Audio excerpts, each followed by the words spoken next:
of elevation and depression. Angle of elevation is the angle that is formed above the eye level, while the angle of depression is the angle that is formed below the eye level. Let me try to draw a diagram to demonstrate what I'm trying to say. Assuming that we have an observer here. Okay, right. Now, this is the eye of the observer. This observer viewing something standing upright is going to be horizontal in a straight line. Okay, horizontal line.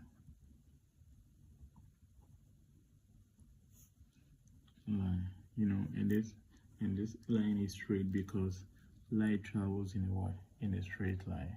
So this horizontal line is going to be called the eye level. Eye level of what? The observer. So the horizontal line we have here is called the eye level of my horizontal. That means if you are standing upright and viewing something, let me use the term straight, right? You're observing something straight, standing upright, then it is going to be horizontal, and we call that horizontal eye level. Now, assuming that there is, probably something in a height that you are trying to observe. Let's assume that this is a tree, right? This is a tree, and there is a bird on top of it, and this observer is trying to view that bird. Then that observer need to view above the eye level. Okay, and considering this upright view, and then the situation where the observer is going to view an object that is on a height, there's going to be an angle that will be formed between the eye level and also viewing something above the eye level. Okay, so we assume that there is a bird on top of a tree. You have to raise your eye above the eye level to be able to view the object that is on top of the height. And it could be on top of a story building, it could be a tree, anything that is having a height.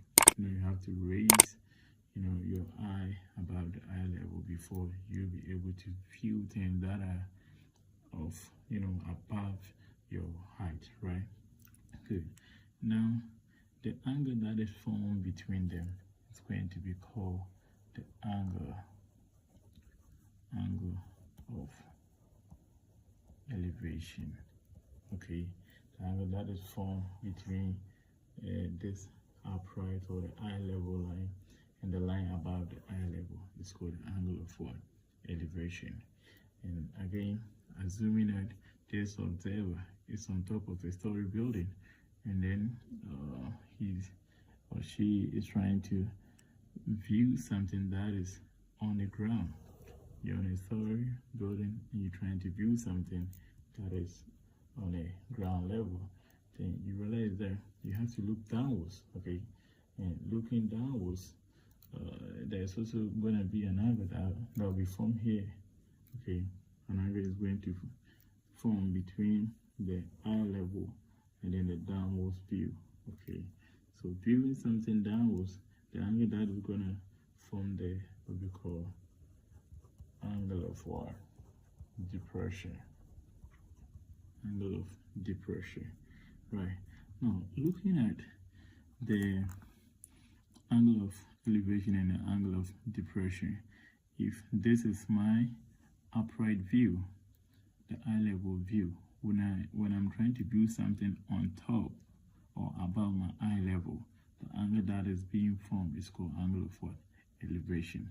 If I am trying to view something below my eye level, the angle that is formed is called angle of what? Depression. In a nutshell, you can say the angle of depression is observing objects that are below or under us, and then the angle of elevation is observing objects, the angle that is formed when we are observing objects that are above us, right? Now, looking at, considering the angle of elevation, the shape that is formed, okay, this place is 90 degrees. But what shape is that? What shape is formed? Consider it is a right triangle, right? So let me try to draw it outside. We have that, and we have this. So this is a right triangle, and then the angle that is from here, when we are looking back, saying that that's going to be the angle of what? Elevation. And also consider this one, okay? Yeah, it is also what? A right triangle, but look at how it is. It is downwards, right? So here is 90 again, and we have the angle, and the angle that is from here, right, is going to be angle of what? Angle of depression.